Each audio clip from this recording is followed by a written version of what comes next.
Welcome to the Balanced Blueprints podcast, where we discuss optimal techniques for health and finances and then break it down to create an individualized and balanced plan.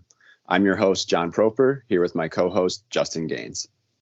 In this episode, Justin and I talk about the introduction to cholesterol, why certain foods like eggs, dairy, and meat have been demonized, if they're really as bad as we think, and some common tests we can go into to check if we're really at risk for heart disease. Thanks for listening, and we hope you enjoy. We'll do a little overview on cholesterol and foods that have been demonized for a while, and foods that people still think are bad for them, unfortunately. The common ones, well, any food that contains saturated fat, so whole milk, whole dairy products, eggs, red meat. I think we're slightly getting away from it, but that's mainly because people have jumped to the complete opposite of the spectrum. And their snacks are sticks of butter. That's right, yeah. Everybody in that keto trend that does a dirty keto. Yeah, keto is probably the one that, dirty keto is probably the one that really, really combated it to start. But either way, there's a middle ground like we always talk about. But these foods have been demonized and said they're terrible and going to cause heart disease for so long. And I just kind of want to do an intro because there's a lot we'll get into in terms of cholesterol, statins, tests you can do for yourself, routine tests that you can get at the doctor so you don't have to pay anything extra, and you can just look at some different numbers. They don't look at a bunch of supplements that can help. But today we'll just, like I said, do the very intro base level stuff. Yeah. Let's do it. But yeah, so I think the biggest event that first happened was there was a researcher, Ancel Keys, and I won't get into his whole story, but basically what he did was, there was a president at the time who had a heart attack. So like they made that their mission. I can't remember who it was, but they made that their mission to figure out what causes heart disease because it was a huge event. So Ancel Keys was a researcher, went to different countries in Europe and concluded that the rich people that eat high animal products, saturated fat, they have higher rates of heart disease than the poor people who eat grains and less animal products. I very, very much encourage people to look into the research yourself. I'm not going to get into how many flaws it had, but the biggest known flaw is he cherry-picked his data. And for example, a country like France that did not go with his hypothesis at all, they eat very high saturated fat foods, and they had one of the lowest rates of heart disease. And he just said that something must be wrong, so I'm not going to use that data point. He did that with a couple other countries too, and came back, published his data, and basically we've been stuck on this, making all of our regulations and nutrition research and rules based on this very flawed data. And for some reason, people can't catch up with the times. So that's where this idea of saturated fat is bad came from. And I think he was a well-respected researcher and stuff. And I don't think it was his mission to get it wrong on purpose, but we haven't gone back and adjusted it. Have there been other research studies that disprove or or continue to prove one side or the other on this? Yeah, so I mean it's that tough. So definitely, I'll just to answer your question. Yes, there's tons of research that shows that it's not the saturated fat. Saturated fat in many cases, in terms of butter or CLA, which is a type of saturated fat, is actually beneficial for the heart.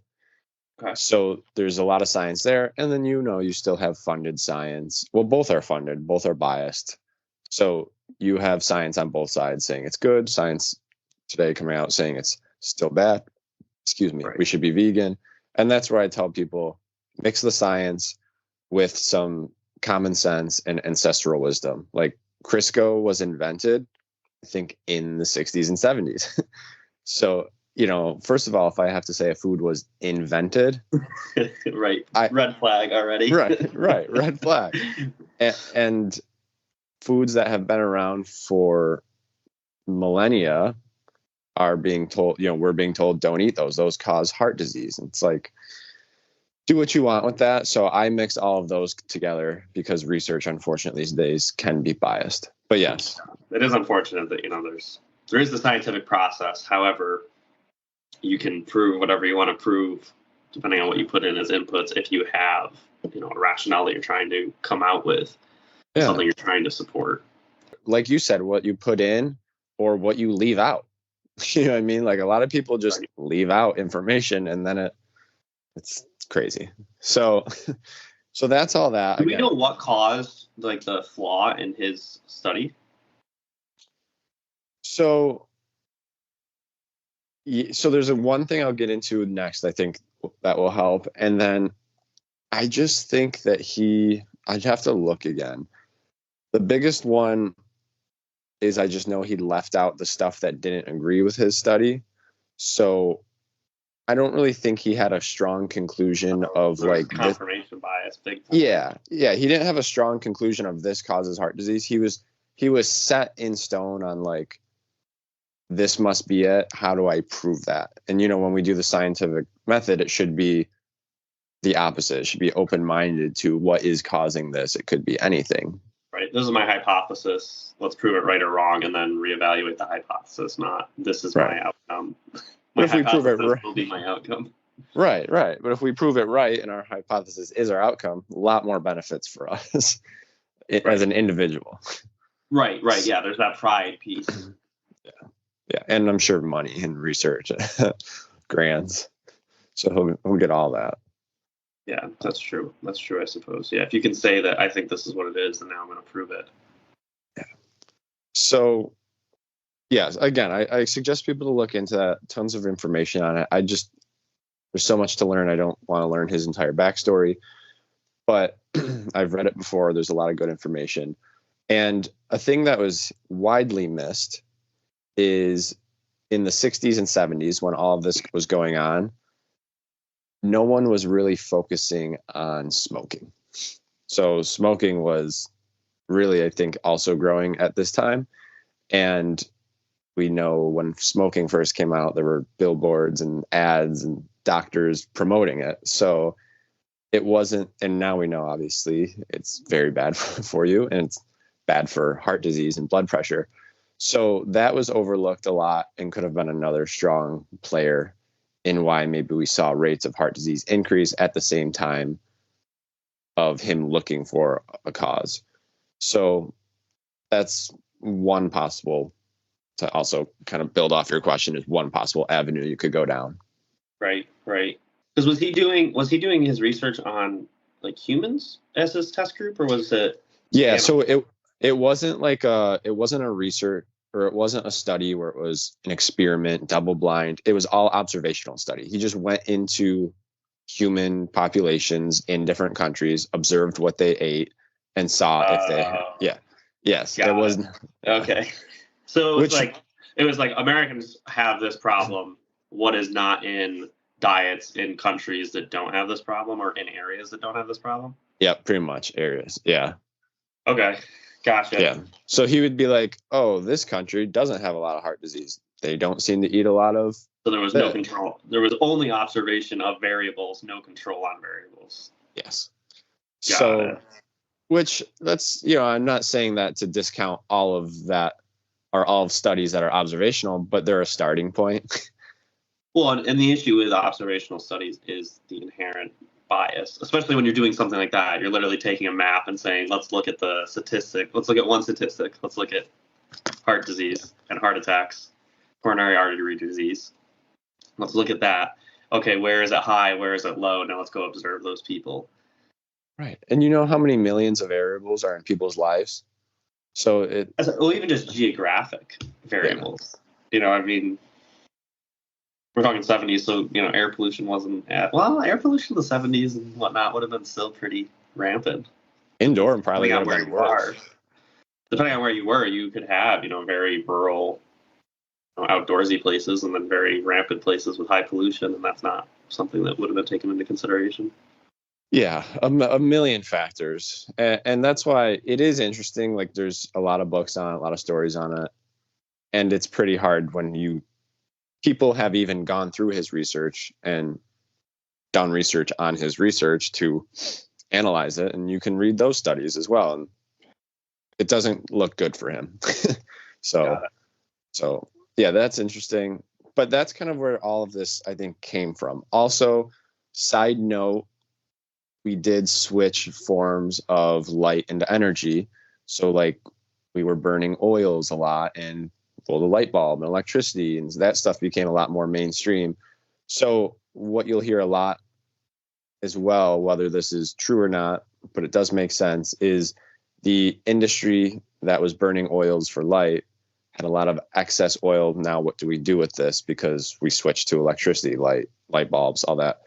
And they switched those oils into an edible oil, which is your Crisco, canola oil, these vegetable oils.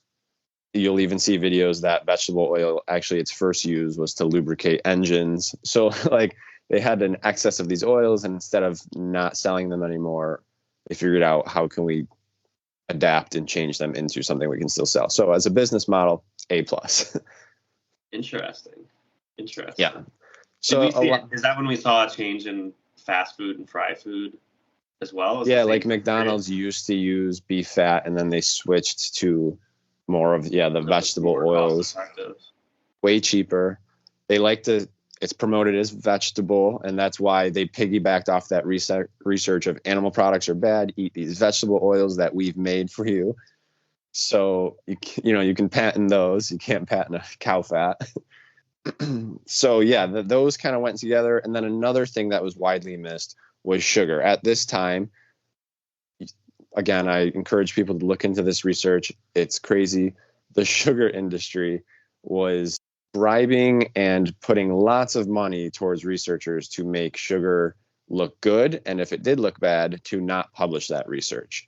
So sugar was a huge problem in terms of heart disease, diabetes, but it was a huge industry. It still is. And you can see many doctors, many researchers that were paid off, if you want to look it up, to hide research, to not release their research that showed sugar was bad, or to promote sugar. So again, at the same time, smoking, sugar, all these other things, vegetable oils being created. I'm not saying it's a conspiracy. I'm not saying they want us sick. I'm most likely saying it was a money thing. It made them a lot of money, and they wanted to continue making a lot of money. So right. It's bad timing for all of it. A lot of those oils are unsaturated fats, right? Most of those oils, those refined yes, most oils. of them, are polyunsaturated fats. And an easy thing, if we're a beginner at home, saturated fats are usually hard at room temperature. Your butter won't melt, your coconut oil, animal fat. If it's warm out, they'll start to get melty. Polyunsaturated fats like vegetable oils, or monounsaturated fat like olive oil, those are liquid at room temperature. I think polyunsaturated fats will actually even be liquid if you put them in the fridge, like vegetable oils. If you have a good quality olive oil, it will get thicker in the fridge. Not solid though, right? Not solid, but pretty cloudy and dense. Olive oil is thick to begin with. Yeah, like good olive oil. yeah, the good stuff. Yeah. Well, because if you buy cheap olive oil, it basically becomes a cheap vegetable oil. So yeah, that makes sense. It's just mono. Yeah, they process it a lot and make it thin and clear. Right. So we could do a whole different episode on vegetable oils and all that stuff. Right. Yeah, we're getting a little detailed here. But this is good, because this is the basic information of why are these things demonized? Why are we still told today that we shouldn't eat these foods that humans have been eating since day one? This goes back to a lot of also what made humans humans. Some people argue it was magic mushrooms. Some people argue, I'm in the camp of, it was a lot of seafood because of the brain building nutrients in that. So, these foods that have saturated fat in them are not going to cause us harm. So moving on to the next step, if you go to the doctors, we're kind of talking about all of this because I want to promote eating these traditional healthy foods that are demonized, but also statins are a huge thing right now, where super prescribed, tons of people are on them. And I'd say they're overprescribed to a point where your cholesterol is getting slightly high. Let's just put you on a statin and see what happens. And there's a lot of problems with these drugs. Statins those are the blood thinners. I could be completely, I'm shooting from the hip here. I don't know. Yeah, no. I'm only thinking because I got to remember, I don't think I know the exact mechanism on how statins work. I know some of their negative side effects, but they just lower. I got my computer here. I can look it up. Yeah. they lower cholesterol. You'd have to look up how. What are statins and how do they work? Statins are a class of medicine used to lower cholesterol. Okay, we know that. Yeah. While some of the cholesterol in your blood comes from food, most is made by the liver. Statins work by reducing the amount of cholesterol made by the liver and helping the liver remove cholesterol that is already in the blood. Okay. So basically, I guess, a garbage truck for cholesterol. I mean, for this podcast anyways, I think that's a great description of, you take this pill, it's going to mimic a molecule in your body that is telling your body make less cholesterol, because that is a big misconception. I think that's a great going off point.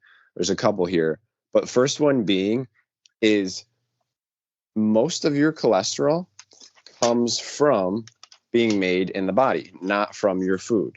So this is a drug, and this is an industry telling you we want to decrease cholesterol, when it's one of the most important molecules in the body, which helps transport hormones around, helps protect neurons, and the brain's made of it. So this is an important molecule that we don't really just want to willy-nilly take a pill for. If we're on the fence, if you go to your doctor, cholesterol might be high, and we'll get into, is your cholesterol actually high, or are they just very overprescribed? But to go off that, a quick thing is there's two types of cholesterol. There is, I think it's right here. Yeah, there's two types of cholesterol. There's esterified. Now, esterified cholesterol just means it's attached to another molecule. And then there's deesterified, which is unattached.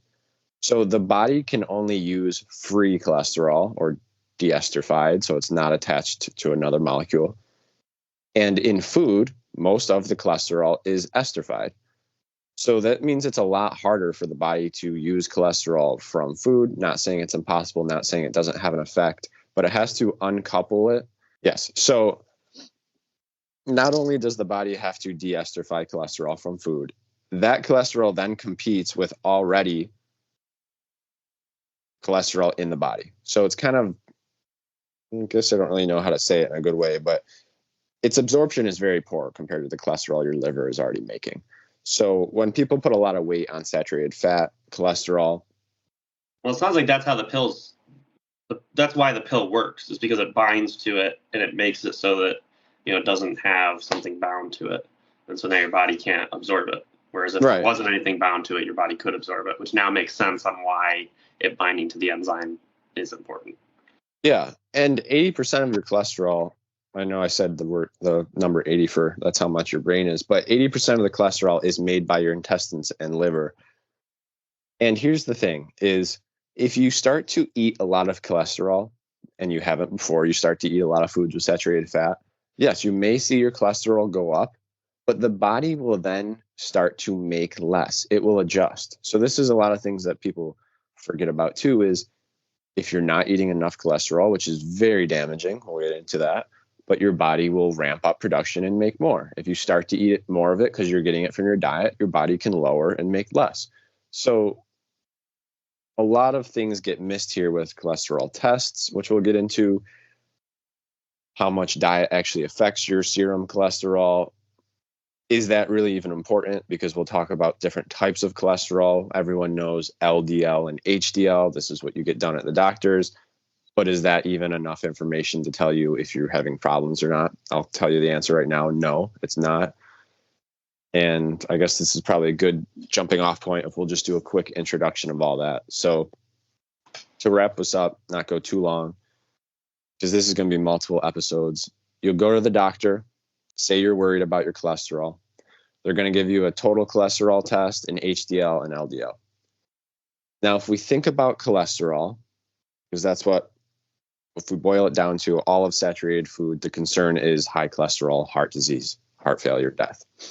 So we're talking about cholesterol. They're these molecules that transport other molecules throughout the body. They're like little cars that transport you to different places because it protects them and you couldn't get there without them. So they allow them to enter and leave.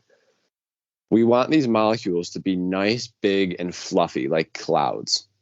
So if you have a lot of cholesterol, it's not as bad as what type of cholesterol is it. So if your cholesterol is nice, big, fluffy, moves along, that's different than the cholesterol being plaque-like. So you've heard of plaque. So small dots that stick and cause problems. So when we go to the doctor and we get this test, total cholesterol, HDL, LDL, that says nothing about the size of our cholesterol, the particles, how many particles. And that's where we kind of go wrong, is we then prescribe medication off of a test that doesn't tell us enough information. So just to start there, I think we'll get into it a lot more in the other episodes, but just to start there is I strongly recommend, if your doctor does want to talk to you about a statin or talk to you about your cholesterol is too high, is I strongly recommend asking for in-depth tests like particle size, VLDL. There's a ton of different types of LDLs because it's not just about that. Or if that's extra money and you don't have it, a really good way to test at home. If you want to look at a recent blood test you got, say, from the doctor, or you go and they want to look at your total cholesterol, LDL, HDL, a better marker, because this will be done on a normal cholesterol test, is look at your triglycerides over your HDL. So this ratio is a better predictor for heart disease than any of the others on the normal panel. And we want it to be around 2 or less. So say your triglycerides are 100 and your HDL is 50. That's a good ratio. So, and anything less than that. Right. So that's a great at-home test. Very practical. You're worried about it. You're concerned. Maybe you're on the fence and your doctor wants to put you on a statin and you don't know if you should. Look at your triglycerides. That's always done on a normal cholesterol test. Divide it by your HDL.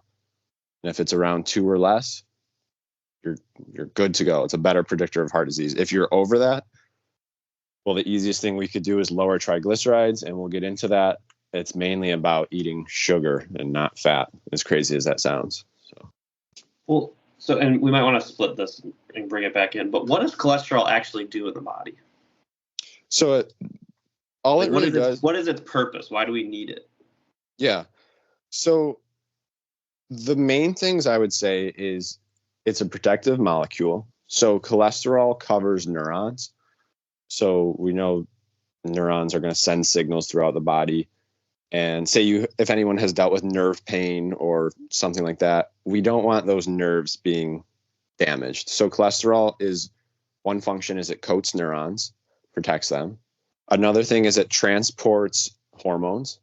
So to have proper hormone function, we need cholesterol to be transporting testosterone, estrogen, progesterone. It's a transporter of all those hormones, and we know how important hormones are for health. And then it's one of the main molecules that makes up our brain. So this is all off memory, so I'm going to see if I can find it here, but these are the main points. So protective layers for the brain, just what the brain is made out of. I don't think we have to go into why your brain is important, but well, so those have to. I mean, yeah, we have There's to. already some brain problems. But those are the three main things that I always remember of, like, what is cholesterol? What's it do? Why is it good? Yes, and it also plays a role in the transmission of neurotransmitters. So it covers your neurons, and it's your brain's a huge portion of it. So it's very important in your central nervous system. Then, this has approximately 25% of the total amount of cholesterol present in humans is localized to the brain organ. That's why there's a huge link between statins and Alzheimer's. I mean, you are affecting people's memories. And I was just going to say, Alzheimer's, depression, anxiety, like a lot of these mental things, that's on a huge upward trajectory. And you wonder why people do so well on a carnivore diet. Yeah. Why they have better mental clarity and what? Yeah, it's because, you're giving your brain nutrients it needs. And it also says it's key in the production of vitamin D, which just kind of brings our topics all full circle on how much we harp on light, vitamin D production. Yeah. So it's just, that's a huge one. That slip, huge one. Yeah. Just trying connecting the dots here, because if vitamin D is one of the ways vitamin D production is one of the ways you're lowering cholesterol if cholesterol is used to produce vitamin D. So if you don't have light exposure, your body has a reservoir of cholesterol that it needs to produce vitamin D. You're not getting light exposure, so it's never depleting that, and that's just sitting there. Yeah, that's a genius statement, because one of the researchers I've seen, they're like, one of the best ways to lower your cholesterol, go out in the sun. It will use it up to create vitamin D, but people aren't going out in the sun. I feel like it's something we don't talk about. No, it's cholesterol is like demonized, but it, like to a point where it's almost like, oh, I should eliminate cholesterol completely. Which I guess if your body's producing most of it and your body can produce it on its own with a proper diet, then I guess that's why eliminating it is the mindset. But I feel like we don't even know what it does. I mean, like if somebody said to me, "What does cholesterol do?" I'd be like, I don't know. It's in my food. Right. It's in and eggs. I don't want to have a lot of it. Like, you know what I mean? Like that's what we're taught. And that's the sad part, because the more research you do, it really seems like this is one of the most important molecules for humans to live well, healthy, and function. It's crazy how like simple all of it is when you just put it all together. That's why I'm almost wanting to get out of it, because I'm like, it's literally like, just do these things and you'll be healthy. And I don't want to argue. But the problem is all the misinformation that's out there that you're constantly fighting with. I know, but that's a freaking battle.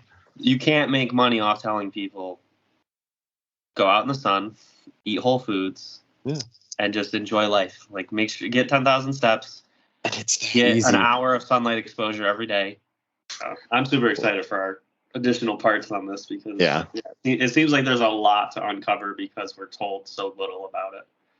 Yeah, it'll be good. So that was a good mishmash of jumping around, but hopefully that gets people excited. So we'll go more into it. I know I'm amped up. Love it. Thanks for listening to our podcast. We hope this helps you on your balanced freedom journey. Please share your thoughts in the comments section below. Until next time, stay balanced.